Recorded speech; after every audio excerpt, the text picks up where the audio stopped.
something like the telepathy tapes goes viral saying that nonverbal autistic children all meet in a virtual collective consciousness place. Like, that's kind of interesting to me. Like, what? I should say we now have some new tool that didn't exist in the past that would actually revolutionize the way we think about the mind, and that's AI. It's an artificial neural network.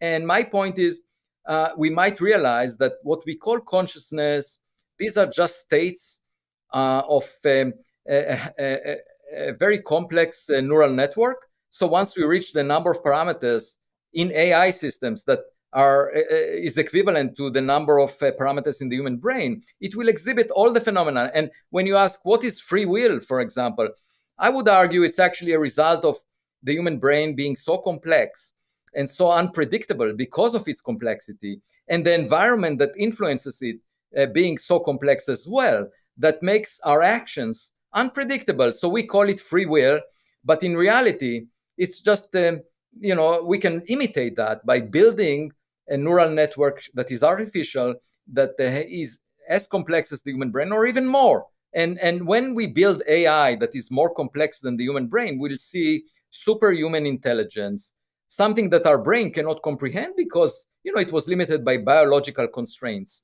And the question is, will we meet a superior intelligence because we developed it in AI, artificial intelligence, or because alien intelligence visits us? That is my question. Which one would be first? Always with the aliens, Avi. Always. It always comes back to the aliens.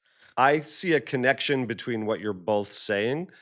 If Earth was an experiment, a recipe that was created, and we think about the creation of Earth not from a big bang, but from some external source, which I think is really interesting because it touches on what people are fascinated about with simulation theory. Not that we can't control things, but that there's some larger creator outside of our environment. Isn't that the theme of religions? Well, that's what I was also going to say, is that we have this fascination.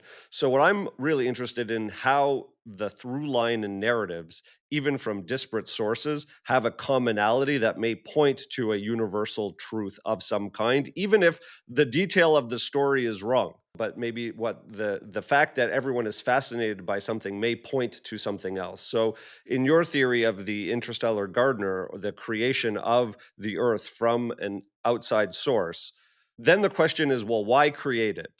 So the purpose of creating life then goes to the purpose of us being here. We're all cute and funny, and we like to make jokes and have make babies and write books.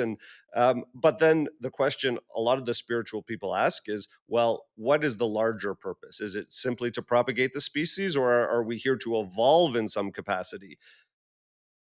Well, my view is that we are completely insignificant. We have no purpose.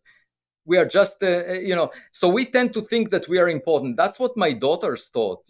When they were young, they thought that they're important. But once you realize the cosmos at large, it's not about us. We are late to the party. We arrived in the last few million years of cosmic history. And we are not at the center of stage. So if you are going to a play and you are not at the center of stage and you are late to the play is not about you. Okay, I'm sorry to break it down.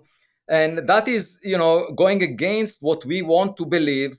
And we think that even if aliens visit us, it's because we are fascinating, they want to do something, they realize that we are interesting. No, they may be just like, someone that walks on the street and happens to step on an ant in the crack of the pavement, and the ant thinks it's all about itself. Like I say, forget about us being important. We don't have a purpose.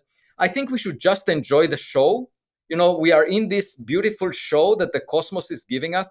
Instead of looking up, we keep reading the news, the news every day that are depressing. We look down on other people. I say, there is a much more uplifting story going on in the universe at large. And we are not a central part in it. That's the amazing thing, that we can